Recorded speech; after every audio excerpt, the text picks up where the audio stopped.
Nah, sebagai manusia kadang-kadang kok gini ya, kalau boleh agak ego ya, egonya keluar, dai nasional kok seperti ini ya itu. Apa sih yang selalu kemudian Sugeng Nurharja ini skenariokan di dalam hidupnya? Settingan macam apa yang dilakukan oleh Sugeng Nurharja sehingga hari ini dia sukses sebetulnya, ya. Dia sukses mengkelabui masyarakat awam di wilayah agama. Saya kira itu memang sukses dia. Ini khusus untuk jemaah Bas-Bas Sugeng Nurharja yang mungkin Anda belum apal, belum tahu video ini. Nah, saya kasih tahu ini buktinya. Masuk ke dalam kategori itu. Rajulun la yadri wa la yadri annahu la yadri. Ini berbahaya.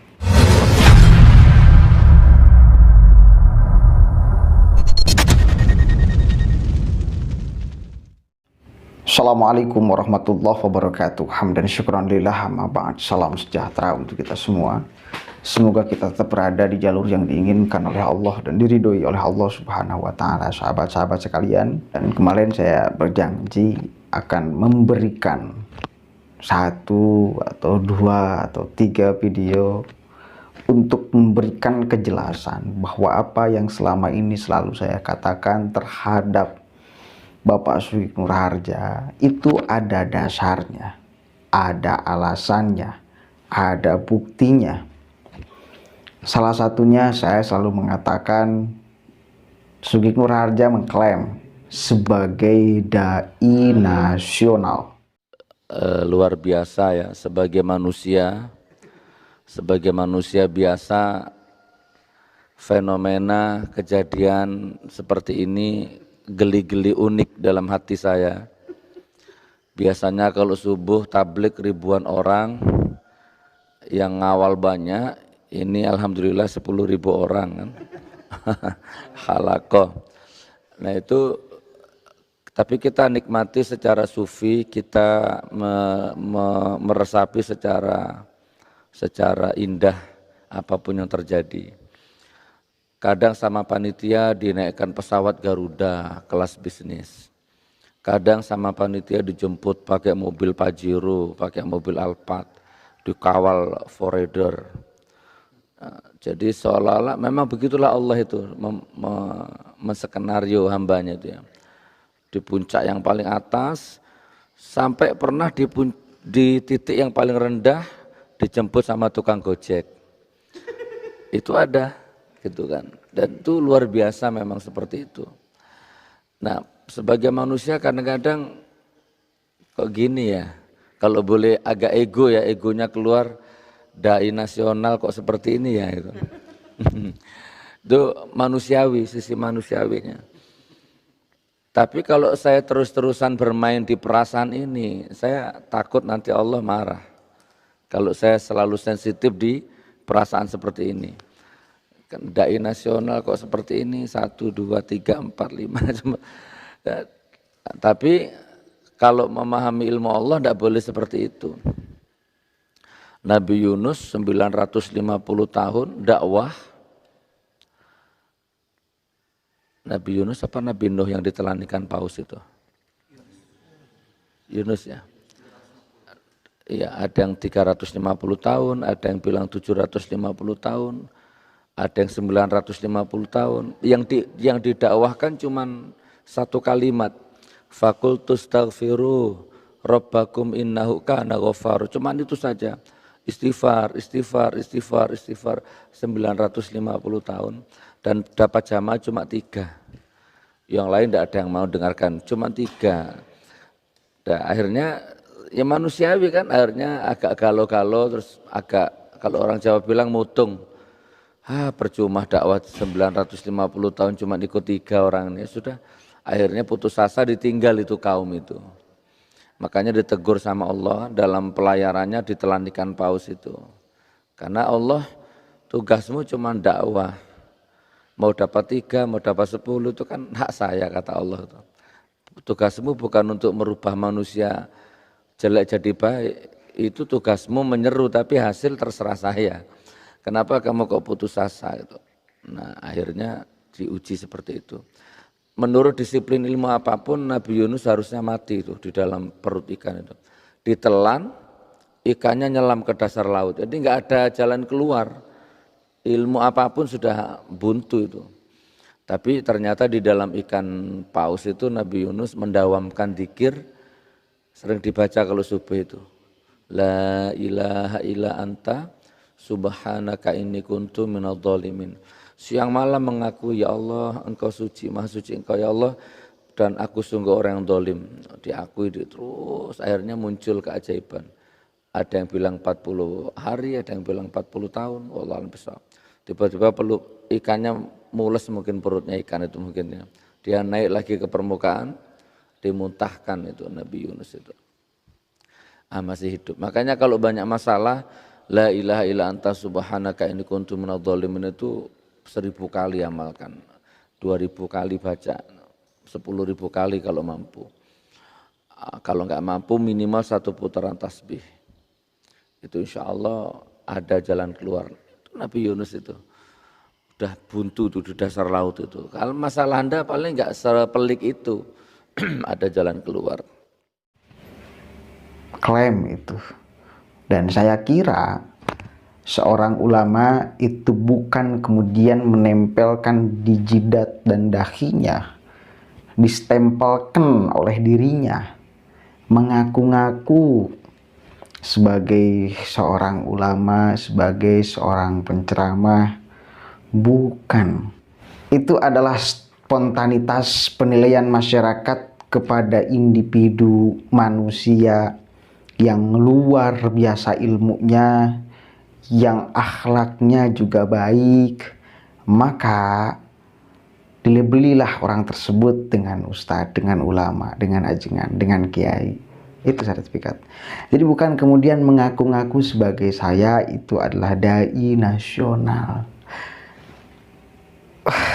Mending, selalu saya katakan mending, kalau dia ketika menerangkan di hadapan jamaah itu tidak keliru. Mending ya. Ini bahkan dia menerangkan di depan jamaah, membacakan ayat Al-Quran yang konteksnya itu lain. Salah itu. Itu ayat Al-Quran, itu ayat Al-Quran bukan menerangkan tentang kisah Nabi Yunus alaihissalam. Itu Al-Quran menceritakan tentang kisah Nabi Nuh alaihissalam.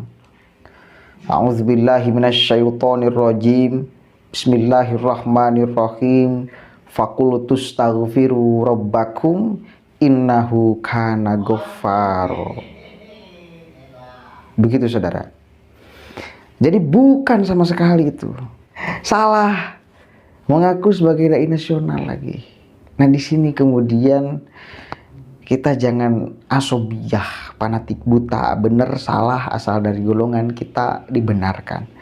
Ya kalau salah ya dikritik saja. Ini bukti satu ya. Ini bukti satu. Nanti di video yang lain saya akan berikan bukti lagi. Ini kan baru satu tema nih.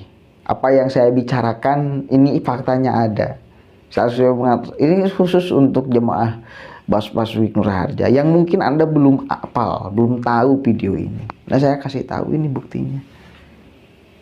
Kalau misal dengan nada bercanda itu ya nggak jadi soal. Ini kan dengan nada serius. Biasanya saya dijemput dengan astagfirullahaladzim. Kok seperti itu amat gitu loh. Ingin dihargai mungkin ya oleh masyarakat. Nggak tahu ini videonya kapan ya.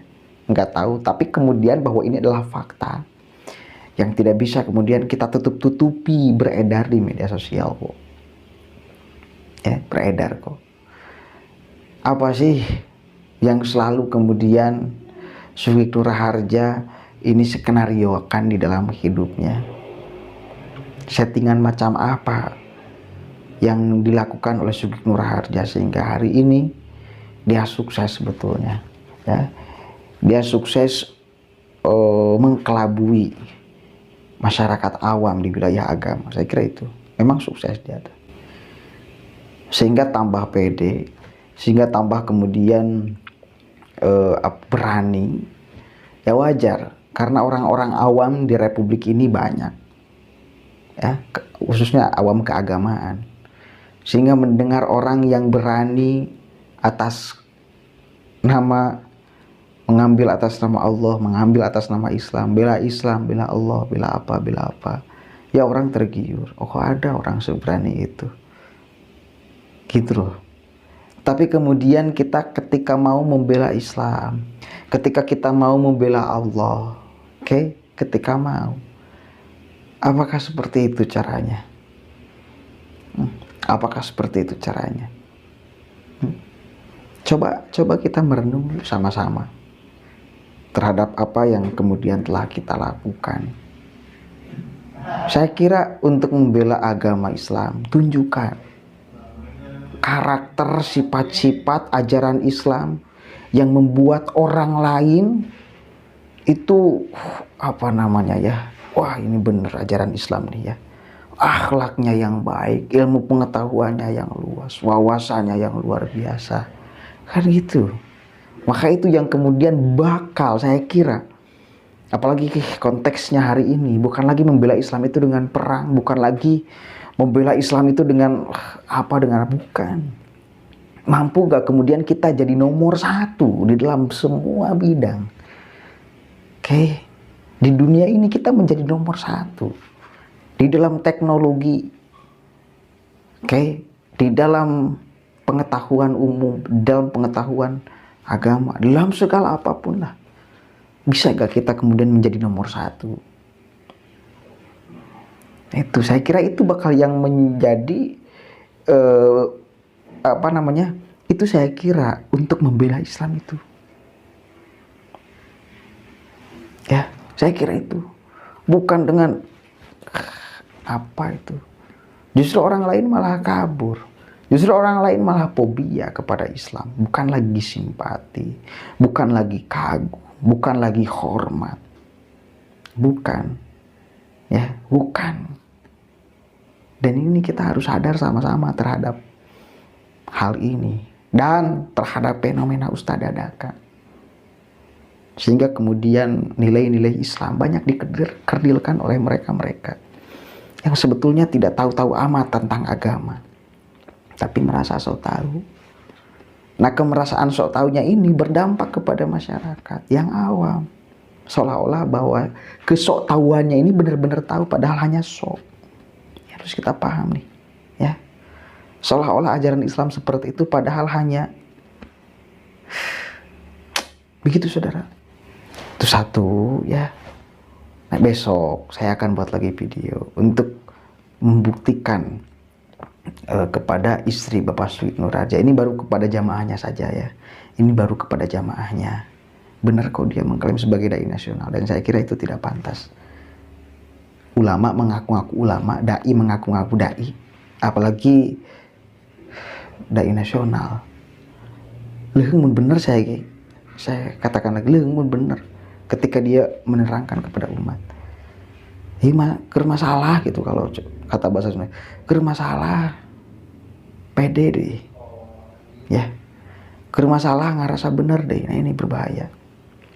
Ini kalau misal di dalam masuk kategori menurut Imam Al-Ghazali, rojulun la yadri wala yadri annahu la yadri. Kayak dia tidak tahu, tapi dia tidak tahu bahwa dirinya tidak tahu. Dan ini yang sangat berbahaya. Masuk ke dalam kategori itu. Rojulun la yadri wala yadri annahu la yadri. Ini berbahaya. Ini yang akan kemudian celaka di dunia juga di akhirat menurut Imam Al-Ghazali. Dan kriterianya saya kira bisa dibuktikan, ya, bisa dibuktikan kriterianya. Itu ya, satu aja dulu bukti video dia sebagai dai nasional. Besok saya akan kemudian menjawab daripada istrinya itu tuh, ya, mana ucapan Sweet Nur Raja yang mau memecah belah, yang adu domba dan sebagainya. Banyak kok, saya akan tampilkan besok. Kemudian satu lagi video setelah besok, akan lagi buat satu video lagi mengumpulkan kekeliruan dia di dalam menyampaikan agama, karena ini penting, ya. Dan kita harus sadar semuanya. Akui, sadari bahwa itu salah dan harus diluruskan. Dan tidak boleh Anda ngamuk ketika diluruskan kok. Tidak boleh ngamuk ketika diluruskan. Karena saya yakin Anda pun bakal menganggap bahwa itu salah dan perlu diluruskan. Matakna, satu kali lagi saya katakan, jangan nasobi ya. Ketika salah ya katakan salah. Ketika benar ya katakan benar gitu loh, ya. Allahumma fiqil aqwamit thoriq, wallahu a'lam bishawab. Assalamualaikum warahmatullahi wabarakatuh.